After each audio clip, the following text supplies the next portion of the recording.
I think we all have a feeling that we're born with a completely blank canvas, but all of us, the size of our canvas, the colors that we have to work with, the brushes that we may or may not be given, those are things that are already mostly predetermined.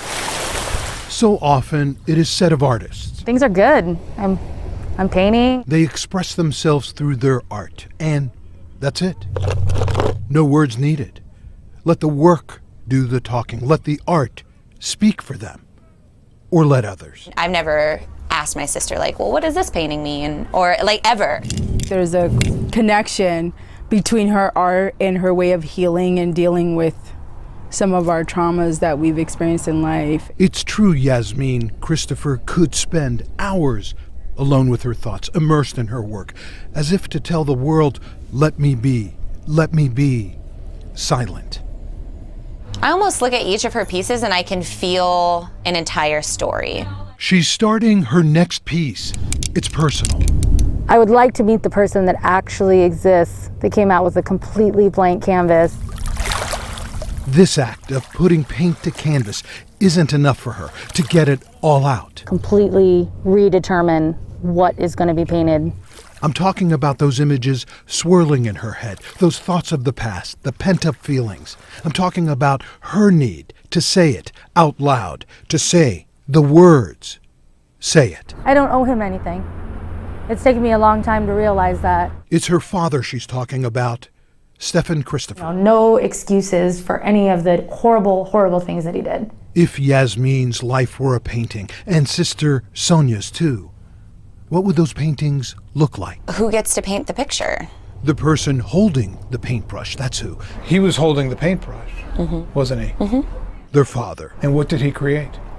Context always matters. Yeah, he was creating heartache, abuse, and manipulation. Anybody can take a paintbrush and like splash some color.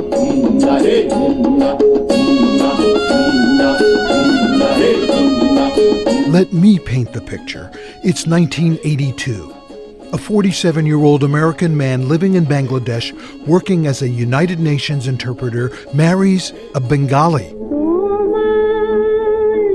girl. That's a 12-year-old in that wedding picture, Yasmin's mother. I think he's a monster for sure. What he did. The things that he did were definitely monstrous. No doubt about it. What Stephen Christopher did after he brought Yasmin, Me and my sister Sonia. their mom, That's me and my mom, yeah. and a half-dozen Bengali relatives And this is on the farm. to live on a farm in the tiny town of Oakville in Grays Harbor County. We came to America.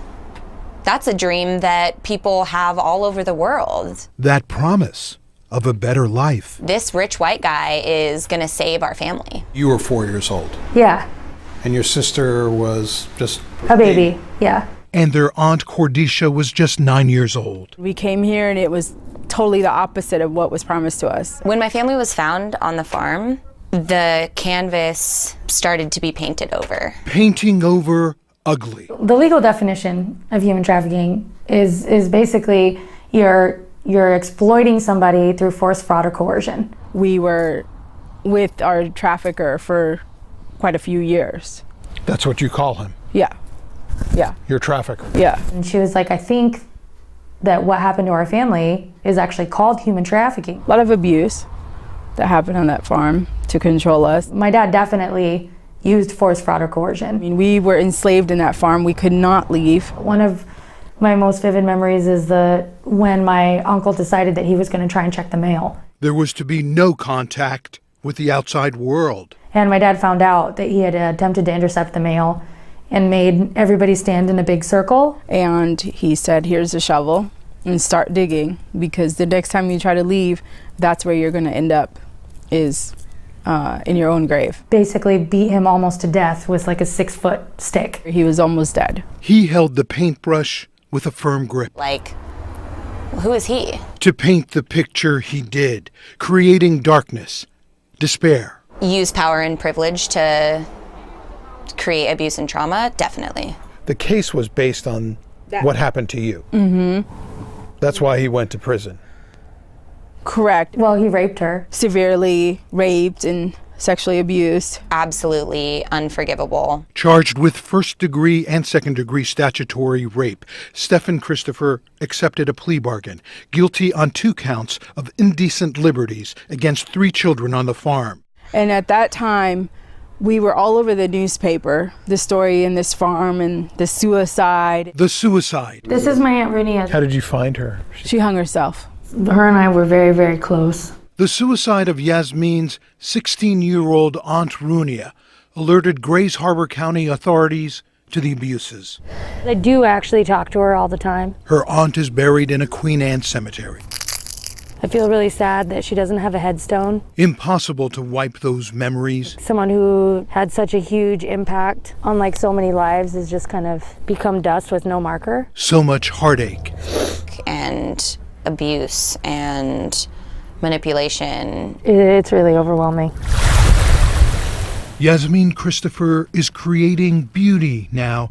Her new work is taking shape. My recent paintings have been a lot around the female form. And I think that there's a lot of hidden meaning behind her artwork, usually women. It's healing, I believe. Yasmin feels fortunate. She was spared of the sexual abuse. I try to completely keep my head clear of him while I'm painting. Her sister Sonia, spared as well. I picture like the canvas that he was holding the paintbrush for in my head, and it's no longer his picture. He got 4 years. He served, I think, 18 months. 18 months.